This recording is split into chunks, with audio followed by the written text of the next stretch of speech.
दोस्तों देखो, मैं आपको एक लिटमस टेस्ट बता देता हूं ये पता करने का कि कौन सुपरस्टार है और कौन नहीं है। देखिए भाई साहब, एक ऐसा एक्टर, एक ऐसा हीरो, एक ऐसा स्टार जिसकी अपकमिंग मूवीज का बजट मिनिमम 200 करोड़ है। 200 करोड़ ऐसी मूवी का बजट है जो horror, family audience, comedy, romance, experimental movie, उसका ही बजट 200 करोड़ है। और बाकी उस मूवी को छोड़ के सबका बजट जो है वो 350 करोड़, 400 करोड़, 450 करोड़, 500 करोड़।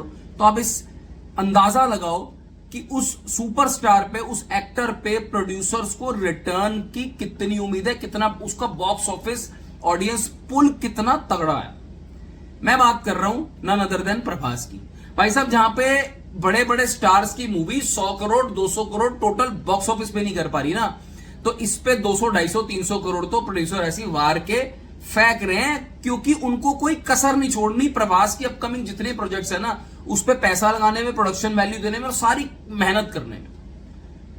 फौजी का आजकल, इनकी जो नेक्स्ट मूवी है आफ्टर राजा साहब, उनका आजकल सोशल मीडिया पे काफी शोर चल रहा है, क्योंकि टाइटल अनाउंसमेंट इनका आज होना था। मुझे ऐसा लगा था आज है, बट अब वो कल पे पोस्टपोन हो गया। तो टाइटल अनाउंसमेंट फौजी, मैंने बोल दिया, अब मैं सोचना कि फौजी बोल भी रहा और बोल रहा टाइटल अनाउंसमेंट। तो एक ऑफिशियल पोस्टर आना है कि जिनपे वो बताएंगे कि भाई इनके पिक्चर का नाम फौजी है, मोस्ट प्रॉब्ली 90%। अब आधों को तो ये नहीं समझ में आ रहा कि फौजी का जो जे है वो जे है या जेड है जी, बिकॉज इनके पोस्टर में मैं देख रहा था डिक्रिप्ट जी बड़ा लिखा है, पता नहीं उस जी का मतलब क्या है। खैर, बड़ी इंटरेस्टिंग मूवी ये लग रही है। पोस्टर्स के जो 2 पोस्टर रिलीज हुए हैं बड़ी इंटरेस्टिंग लग रही है। प्री इंडिपेंडेंस ईरा में ब्रिटिश राज में कोई रेबल हैं या क्या है, इनको बटालियन के हीरो हैं और काफी सारी गन्स दिखाई जा रही हैं। पोस्टर का जो फील है वो अगेन मुझे ऐसा लगा कि फ्रेश है, यूनिक है। So it is actually poster का जो फील है, जो कुछ हॉलीवुड मूवीज बनती है ना, उससे थोड़ा लगा। मैंने तो नहीं देखा, मतलब बॉलीवुड या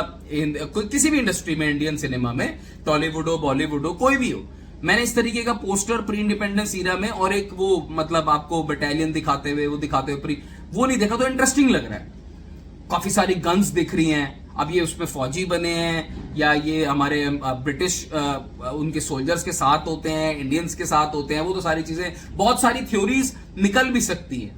और वो जी का डिक्रिप्ट जी जो बार बार आ रहा है, देखो भाई, इनके डायरेक्टर साहब का नाम है हनु राघवपुड़ी। इन्होंने क्या कुछ कुक किया है प्रभास के साथ, बिकॉज आप प्रभास के साथ जब मूवी बनाते हो तो आप कोई कसर नहीं छोड़ सकते यार, स्टोरी में, प्रोडक्शन में। और प्रभास जैसे सुपरस्टार्स 2-3 ही हैं कि जो यार सही बताऊं 6-8 महीने, साल अगर नहीं दिखते हैं ना स्क्रीन पे, तो सच में एक वो फोमो फैक्टर आना शुरू हो जाता है, वो मिसिंग फैक्टर आना शुरू हो जाता है। बिकॉज ये लोग वो लोग हैं कि ये जब इनकी मूवी आती है ना, तो सिनेमा पैन इंडिया लेवल पे ना जिंदा हो जाता है। जिंदा ऐसे नहीं होता कि बॉक्स ऑफिस कलेक्शंस 200 करोड़ पहले दिन हो गई, 250 करोड़ हो गई, 1000 करोड़ हो गई, वो नहीं कह रहा। चर्चा बहुत होती है, मजा बहुत आता है, डिस्कशंस बहुत होती हैं। अच्छा, हर सेंटर में जाके ना खबर पहुंच जाती है कि भाई ये सुपरस्टार्स की मूवी आने वाली है और हमें जाना है। वो बात इस टॉपिक पे डिस्कशन होती है कि जाएं ना जाएं, कब जाएं, कौन सा शो जाएं। नहीं तो 90% ऑफ मूवीज तो अब आप देख रहे हो आ रही हैं, जा रही हैं, किसी को कोई फर्क नहीं है, और लोग देख के भी आ रहे हैं तो पॉपकॉर्न शॉपकॉर्न का वापस कोई डिस्कशन नहीं है इवन सोशल मीडिया पे। अब प्रभास की अपकमिंग मूवीज जो है राजा साहब और फौजी को छोड़ के सलार 2, भाई साहब ऐसी तोड़ू ओपनिंग लेगी ना सलार 2, इतने लोग वेट कर रहे हैं ना। मतलब यार ओटीटी पे मूवी जो है वो यार साल से ट्रेंडिंग पे थी यार, साल तक ट्रेंडिंग पे, भाई साहब मजाक नहीं है कोई। और फिर कल्कि 2, उसकी कितनी एंटिसिपेशन है।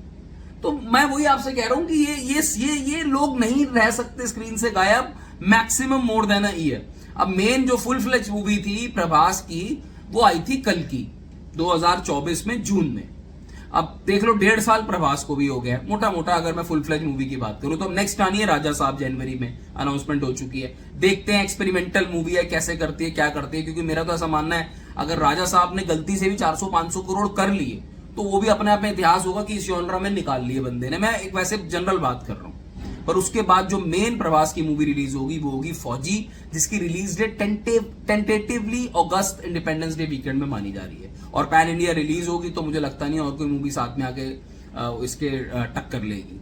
बट चलो एनीवेज रिलीज जो भी हो हमें मिड ऑफ 2026 में देखने को मिलेगी मूवी। और लेट्स सी कि कल जो इनका टाइटल अनाउंसमेंट है वो सिर्फ पोस्टर के साथ आता है या कुछ 10-12 सेकंड का कुछ ये वीडियो रिलीज करते हैं, वो तो सब बातें कल ही पता चलेंगी। पर एक्साइटमेंट लेवल ऐसे सुपरस्टार की जब मूवी अनाउंस होने वाली होती है ना, अपने आप ऑटोमेटिकली ना 100 टाइम्स ऊपर चला जाता है। मतलब टाइटल पोस्टर के नाम पे अनाउंसमेंट होती है, उस पे बात होती है, तो मजा तो आता है यार, मजा तो आता है। मतलब हम भी देखो सब वीडियो बनाते हैं, सब अपने ट्विटर अकाउंट्स में लिखते हैं, इंस्टा अकाउंट्स में लिखते हैं, हर जगह बात होती है। तो यही सिनेमा है और क्या है यार। नहीं तो मूवीज आती हैं एक दिन पहले हमें, हम भी टिकट कराते हैं, रिव्यू कर देते हैं, आप 2-4 कमेंट करते हो, उसके बाद टाटा बाय बाय, वो उतना मजा नहीं आता उसमें। चलो अपनी राय कमेंट सेक्शन में छोड़ के जाना कि प्रभास की अपकमिंग मूवीज में से सबसे ज्यादा एक्साइटेड आप कौन सी मूवी के लिए हो। Take care, bye bye.